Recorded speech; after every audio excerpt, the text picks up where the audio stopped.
정신 차려. 알겠죠? 진짜 시간 금방 간다니까.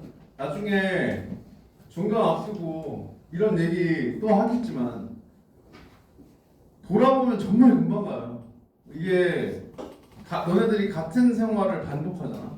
같은 생활 패턴이 반복되잖아. 그럼 진짜 어떻게 시간이 가는 줄 모르겠다니까. 하루하루는 잘 안 가. 하루하루는 되게 긴데 돌아보면 금방 일주일 한 달 간다고요. 그리고 이게 체감상 6월 모의고사가 끝나면 시간이 훨씬 빨리 가는 것처럼 느껴져요. 왜냐면 이게 1월부터 만약에 공부를 시작했다고 하면 1월부터 6월까지는 기간이 5개월, 6개월인데 6월부터는 이제 9월 수능이 3개월 간격으로 오죠. 그러니까 뭔가 체감상 시간이 되게 빨리 가는 것처럼 느껴진다. 정신 차리고 시간 얼마 안 남았으니까 계속해서 최선을 다해서 해야 돼. 그리고 이게 내가 사실 앞에 반에서도 이런 얘기를 했던 애들이 거의 뭐 미친놈 보듯이 보던데 아니, 독서 재밌지 않아요? 나는 개인적으로 국어 영역에서 문법이 제일 재밌고 그 다음 독서가 재밌는 것 같아. 그러니까 이게 시험을 기준으로 얘기하는 거야. 그냥 시험 제외하고 생각을 하면 당연히 이제 문학 작품 읽는 게 뭐 비문학 작품 읽는 것보다 지문 읽는 것보다 아니면 뭐 문법 공부하는 것보다 재밌는데 공부를 기준으로 하면 예를 들어서 문법 같은 경우에는 내가 개념만 명확하면 내가 알고 있는 걸로 다 뚫고 나갈 수 있죠. 이게 뚫리는 그 쾌감이 있다고요. 내가 알고 있는 걸로 모든 문제를 다 해결할 수 있다. 그리고 정답이 딱 떨어진다. 이 쾌감이 있어. 독서도 나도 마찬가지. 너네랑 똑같아. 이 글을 처음 받아들었을 때 여기에 있는 내용을 처음 읽잖아. 그래서 처음 보는 내용이야. 이 처음 보는 내용을 쭉 읽고 나서 선지를 판단하는데 선지 판단이 딱딱딱딱 될 때 이때 오는 그 쾌감이 있다니까. 아, 내가 글을 정말 제대로 읽었구나. 여기서 오는 그 쾌감이 있다고. 너네들도 그걸 체감하면 그 이후부터는 내가 딱히 동기부여를 하지 않아도 열심히 해. 사실 이게 한 번만 딱 그 경험을 하면 여러분들이 그 이후에 할 수 있는 힘을 끌고 나가는 그 동기가 되는데 문제는 그 한 번이 생각보다 쉽지 않아요. 이게 학기 초부터 지금까지 계속 요약을 해온 친구들은 아마 체감한 친구들이 있을 수도 있어. 내가 예전이랑 비교했을 때 확실히 글을 읽는 게 달라졌다. 그러니까 이게 뭐 지금 당장 무슨 글이 주어지더라도 내가 다 맞을 수 있겠다. 이 정도의 자신감은 아니어도 차이점 자체는 체감이 된다. 내가 예전에는 좀 글을 후루룩 날려 읽었는데 이제는 그래도 이해하면서 읽으려고 하는 것 같다. 이 정도 체감이라도 느끼면 여러분들이 내가 지금 당장은 100% 이해가 안 되더라도 이렇게 공부를 했을 때 적어도 수능 시험장에서 내 독해 능력이 최대한이 됐을 때 시험을 볼 수는 있겠다. 이런 생각이 들어야 된다고. 알겠죠? 그러면 여러분들이 앞으로 공부를 해 나갈 때 그거를 쭉 밀고 나갈 수 있는 동력으로 작용할 수 있습니다. 여기에 악기 기타 칠 줄 아는 친구 있나? 이게 내가 군대에 입대했을 때 사실 군대 시간이 좀 아깝잖아요. 그죠? 뭐 20대 초반에 한참 또 놀기 좋을 때고 그 시간에 들어가가지고 뭔가 시간을 허비한다는 게 너무 아깝다라는 생각이 들어서 나는 개인적으로 입대하기 전에 한 3가지 정도 목표를 세웠었어요. 첫 번째는 들어가서 어차피 몸 써야 되잖아. 그죠? 그러니까 어차피 몸 쓰는 김에 좀 꾸준히 운동을 하자. 그 다음에 두 번째로는 책을 최소한 100권을 읽고 나오자. 그다음 마지막 세 번째로는 악기 하나는 배우고 나오자. 왜냐면 군대에 있는 별의별 새끼들이 다 오잖아요. 악기 잘하는 새끼 하나는 있겠지. 이렇게 생각한 거예요. 그래서 악기 하나는 배우고 나오자. 결론부터 얘기하면 3가지 다 달성하고 나왔어. 뭐 그 당시에는 이제 운동도 계속 꾸준하게 했었고, 그 다음에 책도 내가 읽을 때마다 책 제목을 계속 그 수첩에다 적었는데 전역할 때 그 수첩에 적은 책 제목을 세보니까 한 128권인가 읽었더라고요. 군생활 하면서. 그러니까 그때 이제 시간이 많으니까 계속해서 책 같은 거 종류 상관없이 아주 얇은 책이라도 읽었으면 책 제목을 적은 걸 포함하는 거예요. 그 다음에 마지막으로 이제 악기도 기타를 배웠어요. 군대에서. 근데 내가 이 얘기를 왜 하냐면 기타를 쳐본 친구들은 알 텐데 이게 코드를 코드를 잡을 때 처음 잡으면 아무리 잡아도 소리가 안 나. 약간 띵띵 이런 소리밖에 안 난다고요. 그 약간 밝고 경쾌한 그런 내가 원하는 소리가 안 나. 근데 이게 계속 잡잖아요. 그러면 어느 순간 내가 어제까지만 해도 분명히 안 됐는데 다음날 눈을 뜨고 그냥 딱 잡았는데 잡혀요. 이게 딱 그 순간이 와요. 그 순간이 와. 공부도 똑같아. 공부도 너네들이 하면서 뭔가 내가 조금씩 성장하고 있어. 이거를 그때그때 체감할 수 있으면 참 좋은데 안타깝지만 그건 별로 체감이 안 돼. 근데 어느 순간 된다. 이게 올 때가 있다고요. 내가 분명히 전엔 안 됐는데 이젠 된다. 이게 탁 올 때가 있어. 그 단계를 넘어가면서 사실 성적이 올라가는 거거든요. 내가 예전에 이런 얘기를 줬잖아. 그죠? 이게 시간 대비 학업 성취도 그래프가 정비례 그래프가 안 나온단 말이야. 계단식으로 나온단 말이야. 그래서 여러분들이 지금 하는 이 내용들을 혼자서도 하려고 노력을 하셔야 되고 그 과정 속에서 어느 순간 이제 내가 확실히 좀 예전이랑 달라졌다. 이걸 체감할 때 그때 그걸 이제 동력으로 삼아서 동기로 삼아서 끝까지 쭉 밀고 나가시면 올해 수능 보고 나서 좋은 결과 있을 겁니다. 아시겠죠? 자, 앞에 봐 이제. 보기 문제 본다. 자, 일단 가나형 보기 문제는 어떻게 접근하라고 했냐면 1차적으로 선지부터 훑어요. 1차적으로 선지부터 훑어. 왜 선지부터 훑냐? 내가 지금 가밖에 없죠. 머릿속에. 그럼 선지들을 쭉 봤을 때 쉽게 얘기해서 내가 지금 당장 모르겠는 건 나가지고 판단해야 되는 거예요. 그죠? 그럼 걔네들은 굳이 지금 판단하려고 하지 않는 거예요. 그래서 실제로 지금 5번 문제에 선지들을 쭉 훑어보면 3번에 연대보증 특약이 없는 경우 4번에도 연대보증 특약이 없는 경우 5번에도 연대보증 특약이 있는 경우 얘네들 지금 뭔 말인지 모르겠죠. 뭔 말인지 모르겠죠? 그럼 이건 그냥 버리라고요. 버리고 1, 2번에 나와 있는 내용은 내가 지금 현재까지 읽은 내용으로도 어느 정도 판단이 되니까 얘네부터 접근하려고 생각하는 거다. 아시겠죠?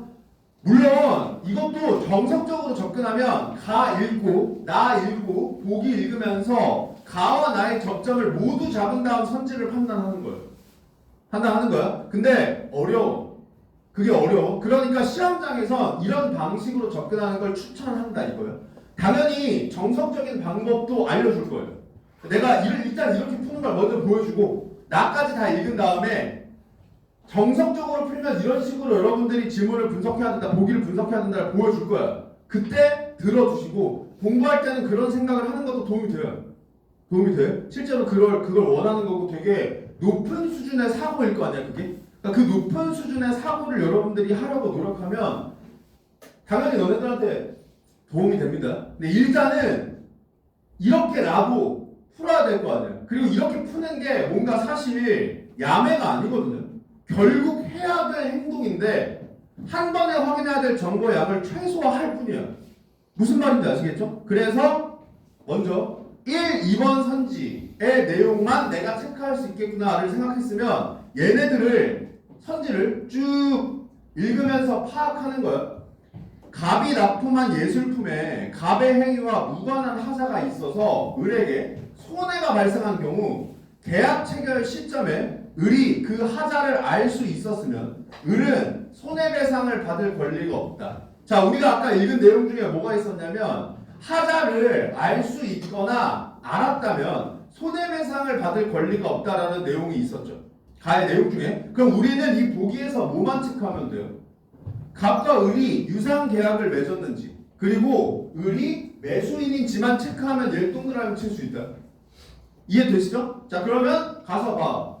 갑은 자신이 보유한 예술품을 1년에 한 점씩 4년간 을에게 납품하고 그 대금으로 한 점당 500만 원씩을 매년 연말에 받기로 하는 매매 계약을 했대요. 그럼 유상계약 맞고요. 을이 돈을 주는 사람 맞죠? 그러면 얘가 하자 알 수 있었으면 손해배상 받을 권리 없다 맞죠? 그러니까 얘 동그라미 이렇게 tip하면 되는 거예요. 이해되시죠? 자, 그 다음 갑이 납품한 예술품에 하자가 있어서 을에게 손해가 발생한 경우 을이 그 하자에도 불구하고 계약의 목적을 달성할 수 있으면 을은 그 대금에 환불을 받을 권리가 없다. 자, 언제 환불을 요구할 수 있다고 그랬죠? 계약 목적 달성할 수 없을 때였죠. 계약 목적 달성할 수 없을 때. 계약 목적 달성할 수 없을 때는 환불을 요구할 수 있어. 근데 목적을 달성할 수 있었죠. 그러면 환불 요구할 수 있어 없어? 없죠? 그러니까 맞다고. 무슨 말인지 알겠죠? 그래서 이렇게 가지고 먼저 선진 판단 끝내요. 선진 판단 끝내. 자, 그 다음 전개 방식이죠. 전개 방식은 항상 제일 뒤로 빼. 알겠죠? 모든 문제 중에 제일 마지막으로 접근해. 제일 마지막으로 접근해. 왜냐하면 전개 방식은 사실 너네한테 뭐 물어보는 거야? 거시적 독해 물어보는 거거든요.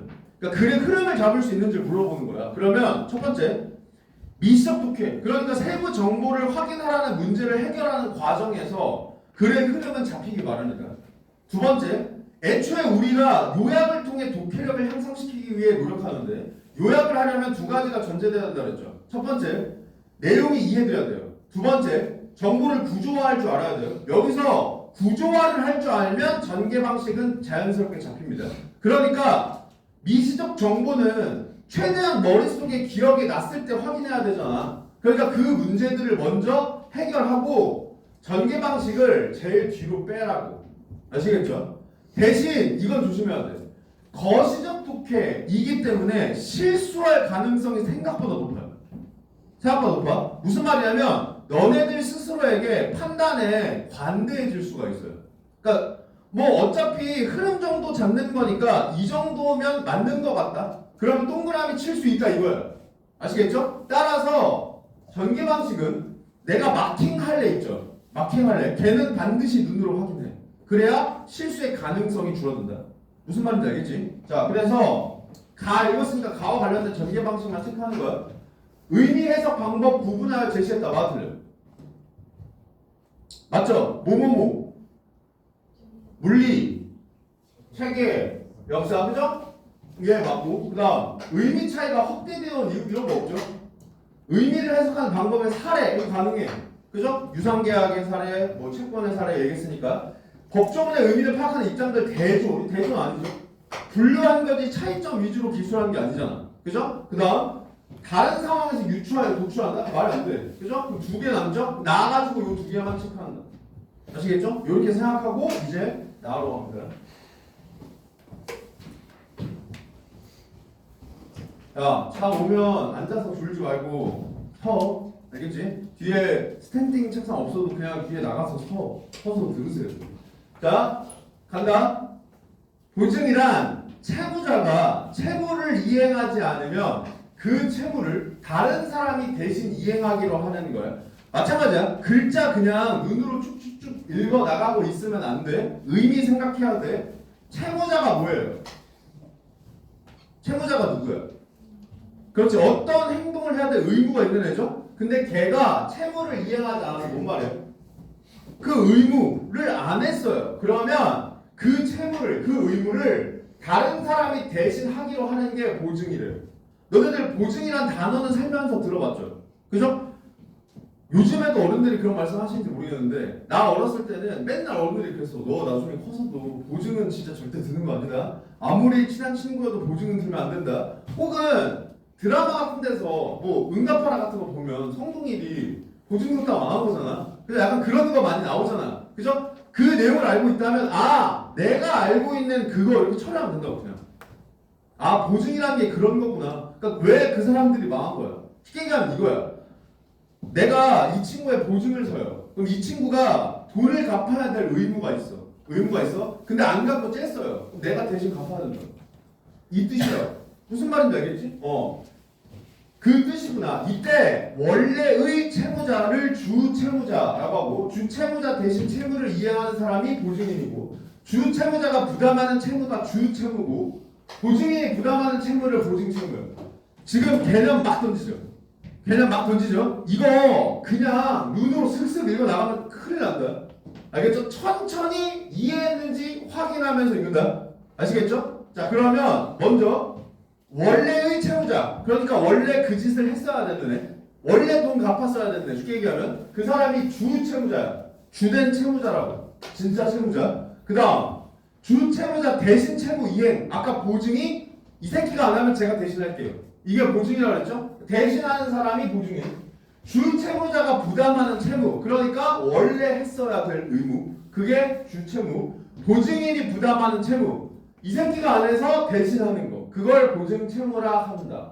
이렇게 읽으면 되겠죠? 자, 그 다음 추가적으로 이건 내 입장이야. 내 입장이야. 나는 나 스스로를 어떻게 판단했냐면 이거 까딱하면 헷갈리겠는데? 라는 생각을 했어요.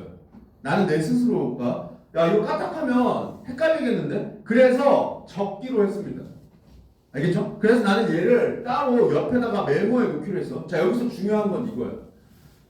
얘들아, 나도 못하는데 너넨 적어야지. 이게 아니라 이걸 적을지 말지를 판단했다는 게 중요하다고.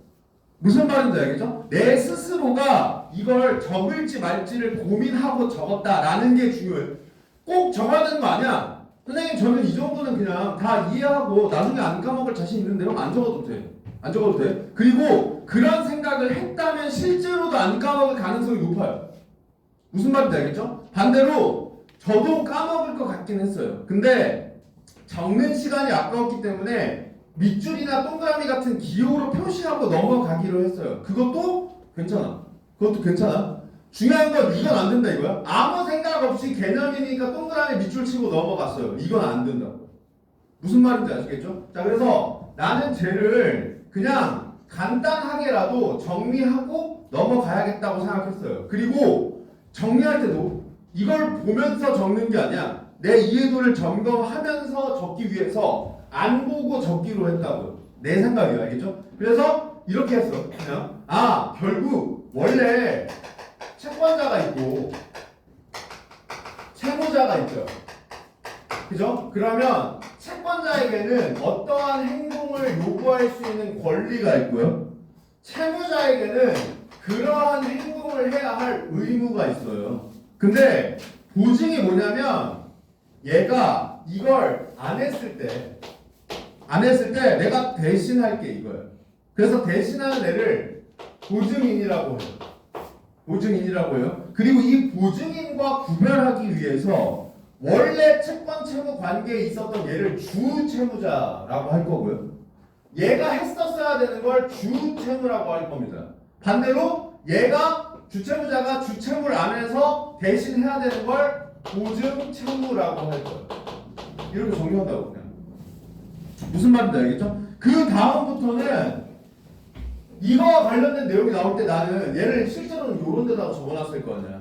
그래서 시험지에서는 여기를 계속 보면서 읽는다. 만약에 안 적고 여기다 표시한 애들도 마찬가지야. 밑에 다른 정보를 읽을 때 계속 위로 왔다 갔다 하면서 읽어야 돼. 알겠죠? 이 왔다 갔다 하는 과정에서 정리가 돼요. 여러 번 보면. 그럼 그때부터는 머리로 해도 돼. 처음부터 적으면 되는데요? 그러면 안 적고 표시도 안 해도 돼. 중요한 건 판단은 해야 돼. 알겠죠? 내가 이거를 넘어가도 되는지 안 되는지에 대한 생각을 해야 돼. 아시겠죠? 자, 그래서 나는 저걸 적을 거예요. 보증은 담보 기능을 수행함으로. 사실 이 문장이 정말 중요하죠. 이 문장이 정말 중요해요. 왜? 가나라고 해요. 무슨 말이냐면 여기서 가를 떠올려야 돼. 자, 지금 이때의 담보는 무슨 맥락이야? 채권 맥락이죠. 채권 맥락의 담보는 무슨 뜻이었죠? 채권 실현 가능성 보장이죠. 그러면 보증은 채권 실현 가능성을 보장해. 납득되는데. 되죠? 왜? 이 새끼가 안 하면 내가 대신할 거잖아. 그죠? 그러면 내가 해서라도 실현되는 거죠. 그러니까 보증이 담보 기능을 수행하죠. 라고 읽어야 돼요, 여기를. 무슨 말인지 알겠죠? 그냥 보증은 담보 기능 수행 하나보다 이렇게 읽으면 안 된다고. 알겠죠? 물론 이 세트는 여기를 딥하게 묻진 않았어. 근데 주제통합적 읽기죠. 그러니까 실제로 요구하는 독서 능력은 이런 거라고. 알겠죠? 가를 잡고 있어야 된다는 게 여기서 자연스럽게 떠올라야 된다고. 이해되시죠? 자, 그래서 담보 기능을 수행함으로 주 채무가 소멸되면 보증 채무도 당연히 소멸돼요. 납득되는데. 보증 채무가 뭐였어? 그래, 이 새끼 안 하면 내가 할게. 이거죠? 근데 얘가 했어요. 그럼 나 할 필요 있어 없어? 없잖아. 당연한 거예요. 무슨 말인지 알겠죠? 뭐 당연해. 납득하면서 그냥 읽어 나가면 된다고. 고개 끄덕이면서. 자, 보증이 성립하려면 채권자와 보증인을 당사자로 하는 보증 계약이 필요하대. 아, 이 보증 채무라는 것도 보증 계약이라는 게 필요해요. 보증 계약이라는 게 필요해. 근데 이 보증 계약을 누구랑 누가 맺냐면 얘랑 얘가 맺어요. 난 무슨 생각을 했냐면 이거 좀 특이하다. 난 이 생각을 했어. 왜냐하면 나는 원래 어떻게 생각했냐? 얘네 둘이 맺을 줄 알았거든. 나는 그렇게 생각했어. 이 글을 읽기 전까지. 보증해 달라고 계약하는 건 야, 내가 이거 못하면 네가 좀 대신 해줘라 라고 하지 않을까라고 생각했다 이거야. 너네도 이렇게 잘못 생각했어야 돼. 이게 아니라 나는 그렇게 생각했다 이거야. 나는 그렇게 생각했기 때문에 얘가 특이하다고 생각했다고요. 채권자랑 보증인을 당사자로 하는 거구나 라고 생각했다고. 그래서 얘를 잡았다고요. 반대로 얘기하면 너네들은 아니 선생님 봐보세요. 보증계약 당연히 얘네들이 하는 건데 그것도 모르셨어요? 네, 저는 몰랐습니다. 너네들이 알았으면 내가 아는 그대로구나. 채권자랑 보증인 둘이 계약해야지 라고 잡으면 돼. 근데 내 생각에는 대부분은 몰랐을 거라고요. 왜? 이 문제가 3번 문제잖아요. 3번 문제. 교재 기준으로. 그러니까 이거랑 관련된 게, 이 뒤에 기업과 관련된 게, 얘가 이 당시에, 그러니까 작년 수능 당시에 화작 기준으로 오답률 2위였다. 그러니까 칸트보다 얘가 오답률이 높아요. 칸트 지문보다 2세트가 오답률이 더 높습니다. 그러니까 이게 뭘 보여주는 거냐면, 이게 쉽게 얘기해서 이 지문이 칸트보다 훨씬 쉽거든요. 이해하기 훨씬 쉽잖아. 칸트 우리 했던 거 생각해봐. 그건 진짜 약간 대가리 깨질 것 같다고 진짜로. 생각할 건덕지도 많고요. 근데 칸트는 특징이 뭐냐면 선지 판단이 글자 비교로도 어느 정도 돼요. 그러니까 내가 완벽하게 이해하지 못했어도 겉으로 드러난 내용으로 비교하는 방법으로 정답을 어느 정도 고를 수 있어. 근데 그 이유는 설명했죠. 그건 철학이라고 그래요. 왜냐하면 수용과 이해를 구별해야 돼. 그죠? 얘의 생각은 내가 이해할 수 없어. 그거는 수용이야. 수용했는지를 확인하는 건 사실적 독해로 물어요. 너 이 정도 봤어? 이렇게 묻는다고요. 근데 칸트 지문은 깊이 있는 이해를 요구하는 부분도 있었지만 그 부분은 당연히 오답률이 높고요. 수용해야 되는 부분도 물어봐야 되기 때문에 철학 지문이라서 그 부분을 묻는 문제들에 대한 오답률이 높지 않았던 거라고. 무슨 말인지 알겠죠? 근데 얘가 오답률이 그 당시에 70%였어요. 이거와 관련된 문제가. 근데 사실 이것만 잡았어도 틀릴 이유가 없어. 얘가 이해하기 어려운 정보가 아니거든요. 자, 봐. 채권자와 보증인을 당사자로 하는 보증계약이 필요해. 보증계약은 보증인에게만 채무를 발생시켜요. 납득되는데. 되죠? 야, 채권자, 보증인한테 뭔가 해야 될 의무 있어 없어? 없죠. 보증계약을 통해 발생하는 게 뭐야? 보증채무죠. 보증채무가 뭔데? 이 새끼 이거 안 하면 내가 대신할게 이거죠. 즉 얘한테만 의무가 있죠. 그죠? 따라서 유상계약이 아니야. 여기서 못 떠올려야 돼. 가 떠올려야 돼. 가의 유상계약 떠올려야 됩니다. 그러니까 이게 주제통합적 이렇게 묻는 거야 실제로. 실제로 가의 내용 잡고 있어 이걸 묻는 거야. 물론 되게 얕게 모르는 거야. 알겠죠? 딥하게 묻지 않았어. 통합적으로 읽었는지 수준은 솔직히 아니야. 그냥 유상계약 기억해? 이 정도 수준이야 솔직히. 그죠? 유상계약이 뭐예요? 서로 대가 주고받는 거죠. 그러면 보증인만 뭘 해야 되잖아. 그럼 서로 대가 주고받는 거야 아니야? 아니죠? 유상계약 아니죠? 당연하죠. 당연하죠. 이것은 주 채무자와 보증인 간의 보증의 대가를 지급하기로 하는 계약이 별도로 체결되었더라도 마찬가지를. 당연하죠 저게. 그냥 당연해야 돼 저게. 봐. 누구랑 누가? 얘랑 얘죠. 그러니까 저건 어떤 상황인 거야? 야, 너 진짜 내 보증 들어줄 거야? 고맙다. 내가 나중에 뭐 한 돈 1,000만 원이라도 줄게. 라는 계약을 별도로 체결했어요. 별도로 체결했어도 마찬가지다가 받는 의미가 뭐야? 얘는 여전히 유상계약이 아니다. 유상계약 뭐야? 당사자가 서로 대가 주고받는 거죠. 얘 당사자야 아니야? 아니죠. 그러니까 얘가 얘한테 대가를 주지 않는다는 건 변함이 없죠. 따라서 유상계약 아니죠. 당연한 거. 당연한 거야. 그리고 문제를 봐봐요. 기억의 이유로 가장 적절한 걸 고르래. 그럼 정답 몇 번이에요? 그냥 2번이에요. 당연하다. 보증인에게 대가를 지급할 의무를 지는 사람이 누구야? 주채무자. 얘가 주는 거잖아. 그 계약 체결하면. 그죠? 근데 얘는 보증계약 당사자야? 아니잖아. 그러니까 여전히 유상계약 아니잖아. 그냥 내가 이해하는 건 그대로잖아. 그러니까 그냥 2번이라고요. 얘를 70%가 틀렸다니까요. 반대로 얘기해봐라. 여기 앉아있는 애들도 열의 일부분 틀렸겠지. 통계는 배신하지 않으니까. 그죠? 무슨 말이냐면 작년과 똑같이 할 수가 없잖아. 올해도 오답률 높은 거 그 오답률에 걸맞는 통계를 너네들이 만들어줄 거야. 뭐 안 되잖아. 그죠? 왜 안 됐는지를 체크해야 돼. 알겠죠? 지금 나랑 읽으면서 당연히 2번이지. 이제 풀면 2번 고를 수 있겠다. 5만원. 나랑 봤기 때문에 당연하다고 생각이 드는 걸 수도 있어. 따라서 너네들은 공부할 때 어떻게 해야 돼? 왜 못했지를 생각해야 돼. 내가 혼자 읽었을 때랑 지금 도대체 어디서 차이가 발생한 거지? 이 생각을 해야 됩니다. 걔를 잡아야 돼. 무슨 말인지 아시겠죠? 내가 얘를 체크를 안 한 건지,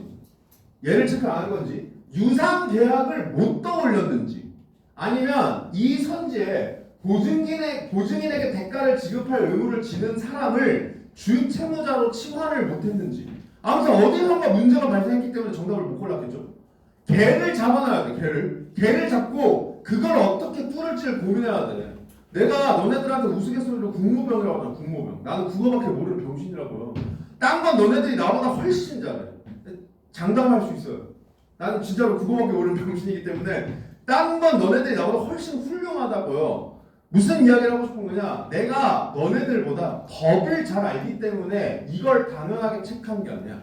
내가 너네들한테 이 문제의 정답이 2번임을 납득시키기 위해 법을 강의하지 않았다고요. 그냥 이 글만 가지고 이야기하고 있죠. 뒤집어 얘기하면 너네도 할 수 있어야 된다니까. 글 가지고만 하고 있잖아. 근데 못했잖아. 그러니까 틀렸잖아. 그럼 뭘 못했는지, 그걸 어떻게 하게 만들 건지 생각해야 된다고. 아시겠죠? 그게 공부예요. 자, 그래서 정답 2번 고르면 되고요. 보증계약에 대해서는 보증인 보호를 위하여 법적 규제가 적용되는데 이건 그냥 수용하면 되겠죠?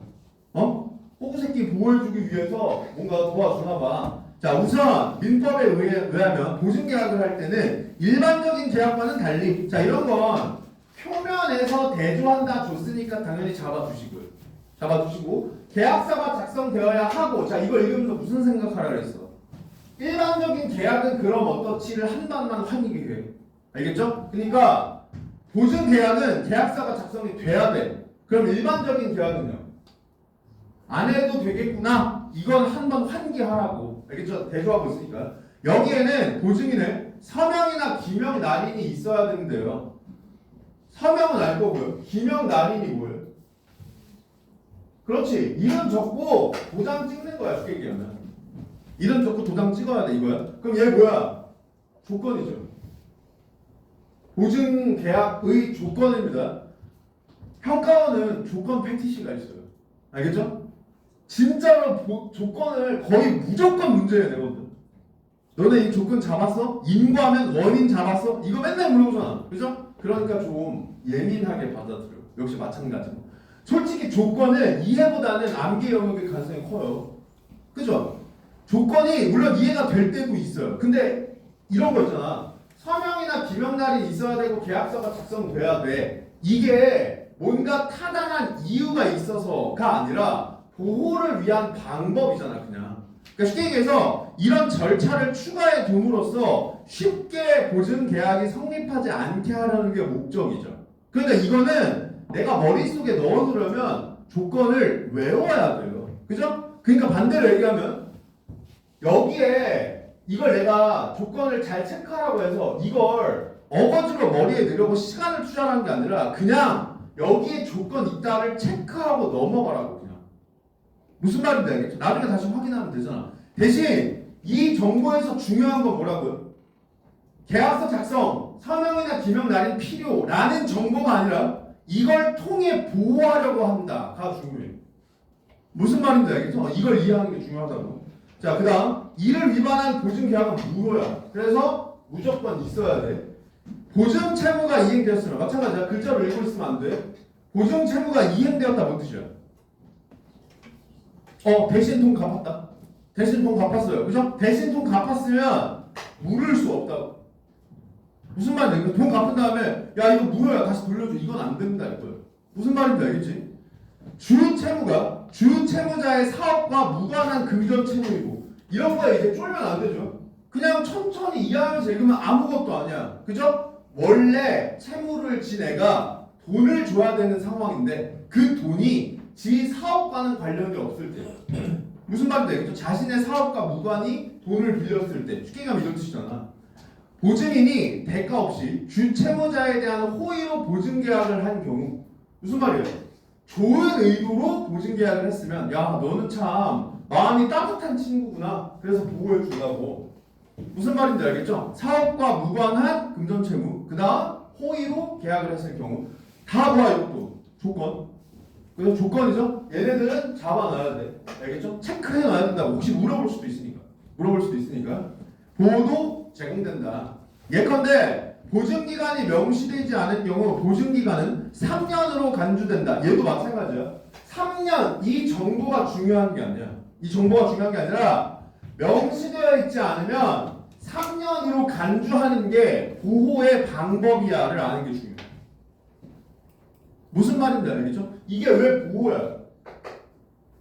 만약에 3년으로 간주 안 하면 이 새끼 어떻게 하죠? 평생 해야 돼, 평생. 그죠? 보증기간 명시 안 했어. 근데 보증 계약을 했어요. 그러면 평생 보증해야 된다고. 무슨 말인지 알겠지? 그러니까 야, 너 좋은 의도로 한 삼식이구나. 그럼 그냥 내가 3년으로 해줄게. 이런 뜻이라고.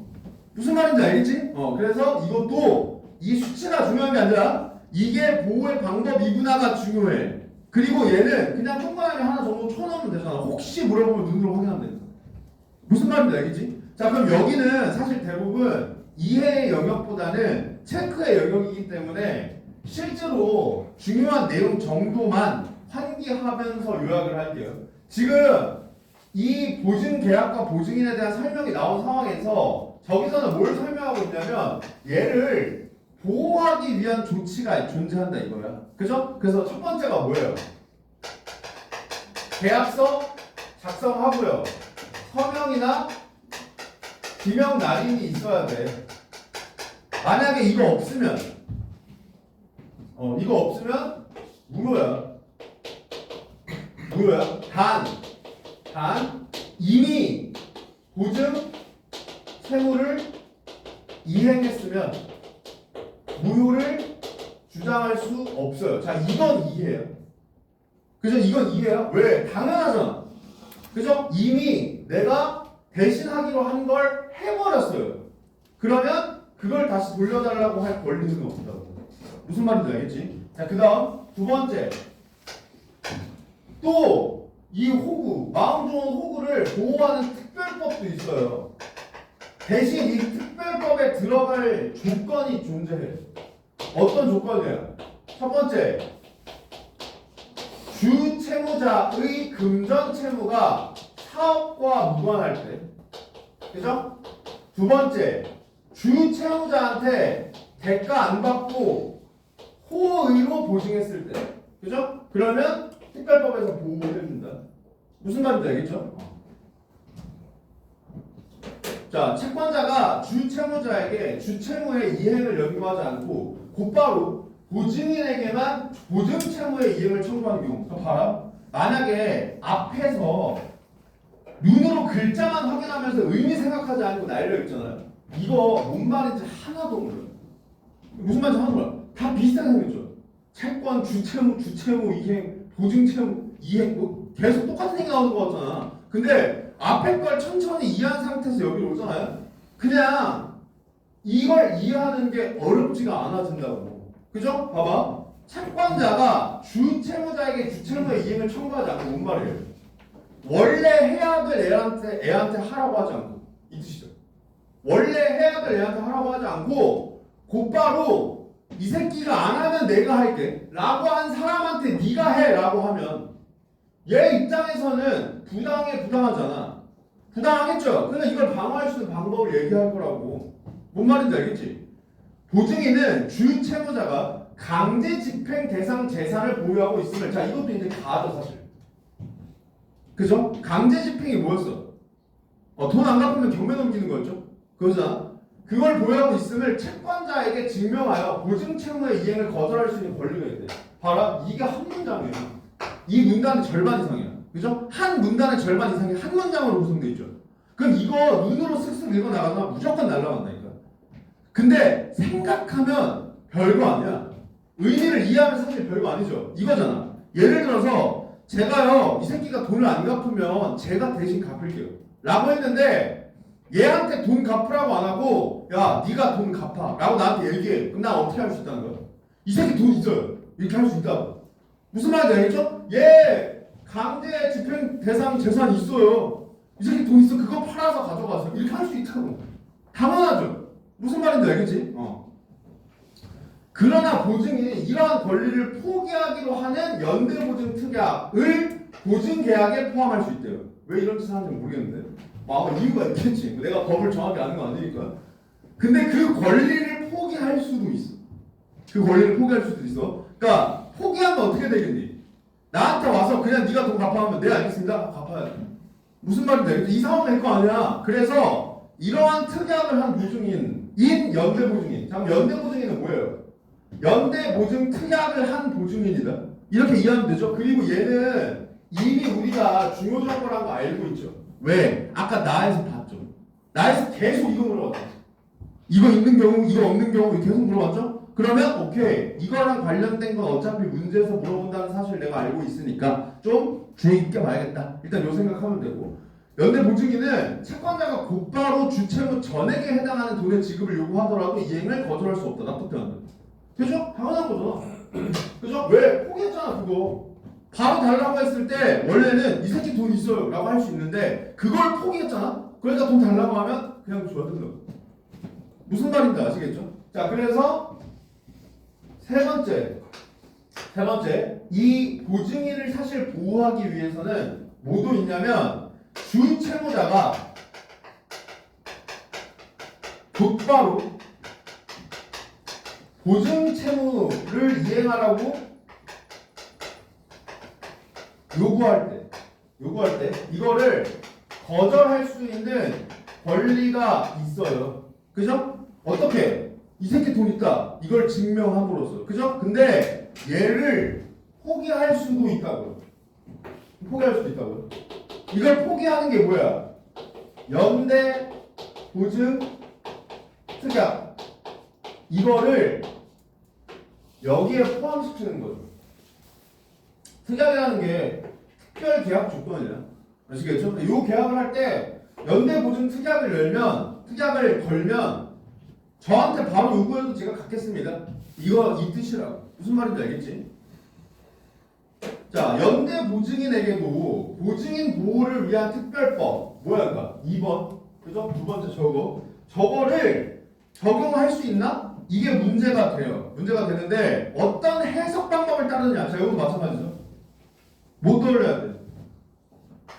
가 떠올려야 돼. 그죠? 가에 저거 나왔었잖아. 그죠? 가에 뭐뭐뭐 나왔어. 물리해석. 그렇지. 체계적 해석, 역사적 해석. 따르느냐에 따라 결론이 달라질 수 있대. 위 법률 제2조가 그 적용 대상인 보증계약을 주 채무자가 금전 채무를 이행하지 않는 경우 그 채무를 보증인이 이행하기로 하는 계약이라고 규정하고 있대요. 규정하고 있다. 이거 어떻게 읽어요? 그렇지. 물리해석. 그죠? 규정하고 있다는 건 뭔 말이야? 이 단어를 이렇게 풀이한다 이 뜻이죠.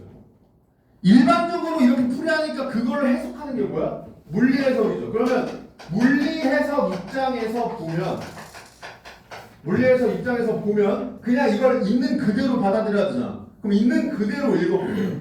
주 채무자가 이행하지 않았을 때 채무를 보증인이 이행하기로 하는 게 보증계약이야. 그죠? 근데 연대 보증인은 주 채무자가 금전 채무를 이행하지 않았을 때 그 채무를 보증인이 이행하기로 하는 게 아니라 그냥 곧장 보증인한테 이행하라고 해도 받아들여야 되죠. 무슨 말인지 알겠죠? 이 새끼가 안 해야 내가 하는 게 아니라 원래는 얘한테 요구하지 않고 나한테 다이렉트로 요구하면 얘 돈 있어요 해서 거절할 수 있는데 그걸 포기한 애들이 연대보증인이잖아. 그죠? 그러니까 이 사람은 어떻게 한다는 거예요? 얘가 이행하지 않았을 때만 이행해야 되는 게 아니라 그냥 나한테 곧장 요구해도 이행해야 돼. 이해되시죠? 그러면 물리해석 관점에서는 연대보증인을 보증인 보호를 위한 특별법으로 보호할 필요 있어 없어요? 없어요. 무슨 말인지 알겠죠? 이렇게 읽어야 된다고 이 문장을 그 다음 그 입법 과정에서 자 이거 어떻게 읽어야 돼요? 그럼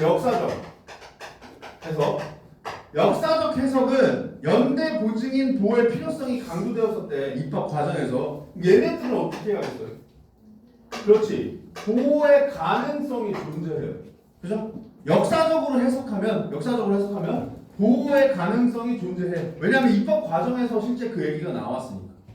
무슨 말인지 알겠죠? 이렇게 읽으면 된다고. 그래서 사실 가나의 핵심적인 내용은 여기에 들어가 있는 거예요. 가나형의 핵심적인 내용은 자 그래서 이 연대보증인에 대해서 물어보는 선지를 체크할 때도 자 연대보증인은 주 채무자에 대한 호의로 대가 없이 보증계약을 한 자여야 돼. 맞아요? 연대보증인이 누구예요? 연대특약 건 애들이죠. 연대특약 건 애들이죠. 그러면 저 연대특약의 조건에 저거 있어 없어? 없죠? 내가 얘기했잖아. 조건 패티시 있다니까요. 조건 또 따지는 거잖아. 이 조건 아니잖아. 이건 어디서 따지는 거야? 특별법 따질 때 있는 거잖아. 무슨 말인지 알겠죠? 그러니까 날라가. 관련 없는 거라고. 근데 이제 이런 거 시험장에서 보면은 맞지 이런 동그라미 친다니까요. 왜? 지 눈에서 봤거든. 그러니까 지 눈에 있거든. 무슨 말인지 알겠지? 그럼 안 된다고. 의미를 생각해야 돼.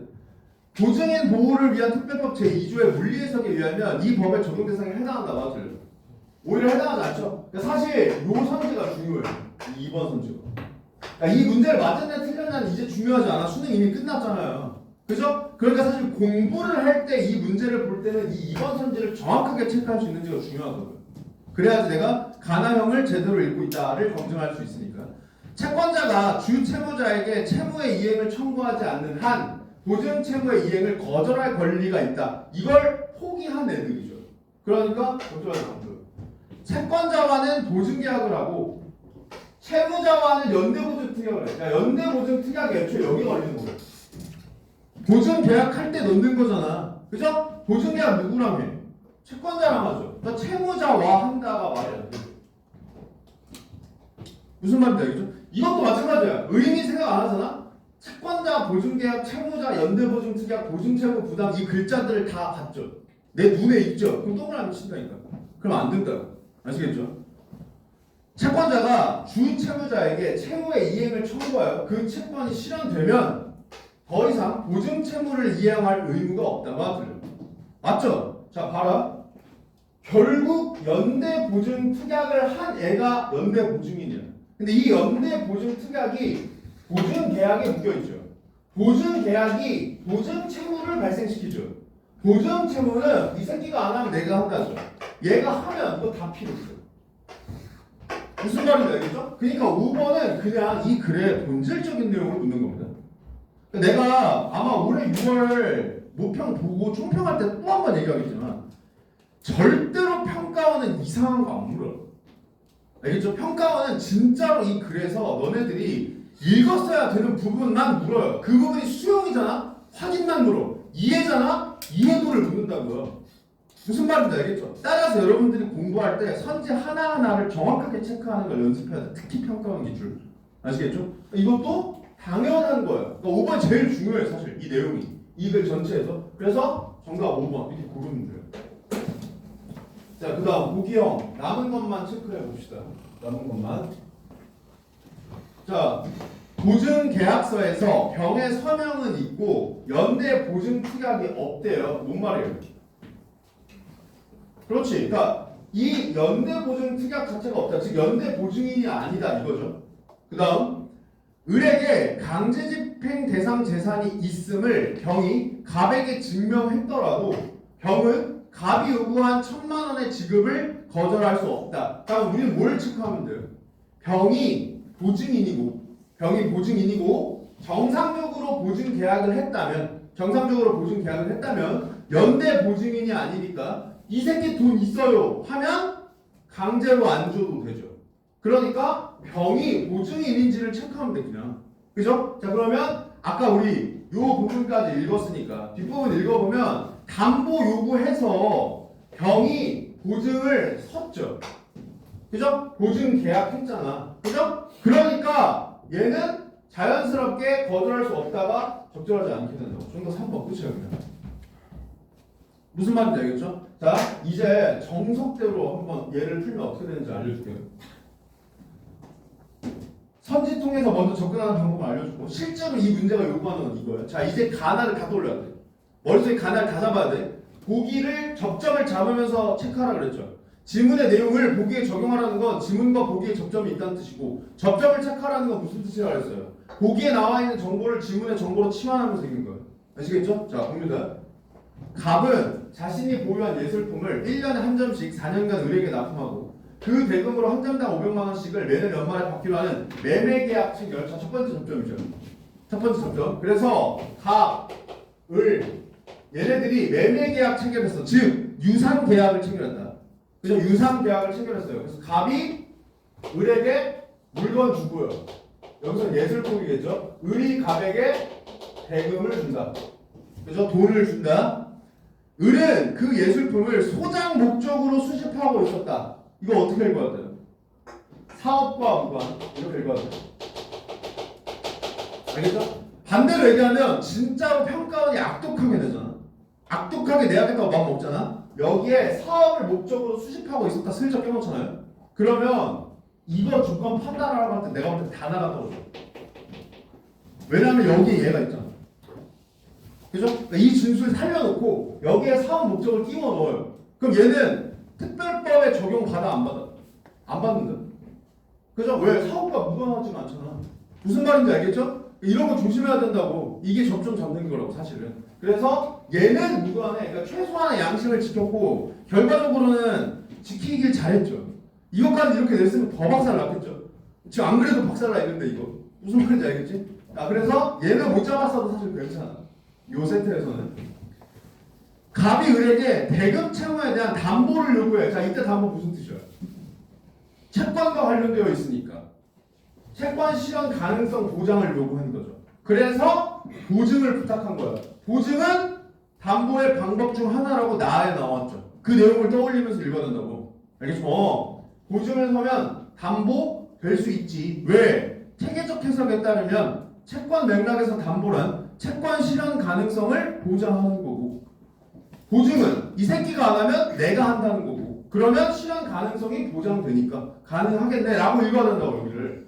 병은 을에 대한 호의로 될 것 없이 그러니까 얘랑 합쳐져서 특별법 적용받을 수 있다 이렇게 읽으면 되겠죠. 보증계약을 했다. 이에 갑이 을에게 예술품에 납품 시작했고 대금 지급했는데 이후 2년 동안 대금 안 줬어요. 이거 어떻게 읽으면 돼요?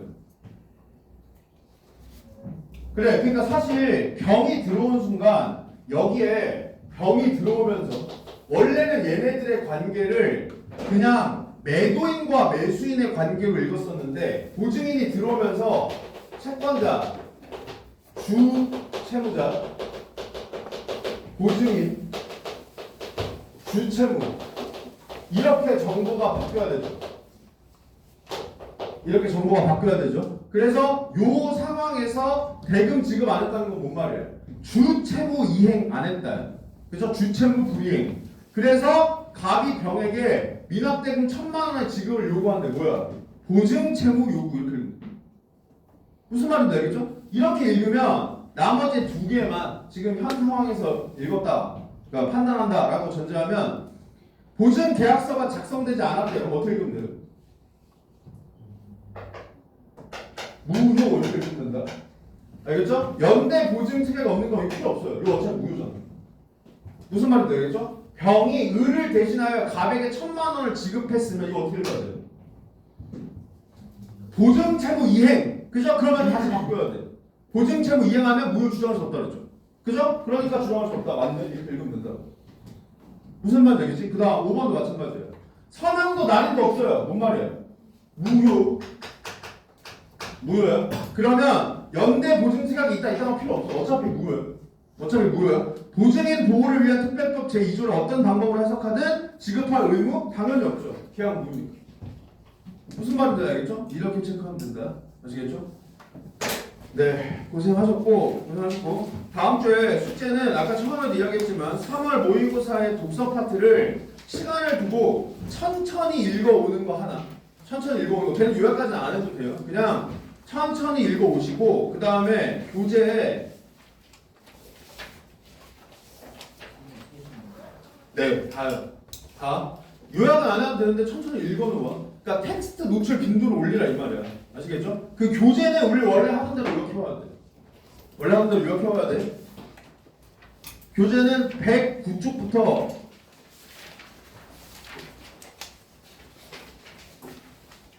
112쪽. 109쪽부터 112쪽. 알겠죠? 얘가 내가 아까 이야기했던 작년 6월에 딥하게 나온 입니다. 얘가 내가 생각했을 때는 가나형을 가장 딥하게 무료 평가원 기출이에요. 알겠죠? 그래서 여기까지 해서 가나형 그냥 갈무리 할 거예요. 아시겠죠? 네. 고생하셨습니다.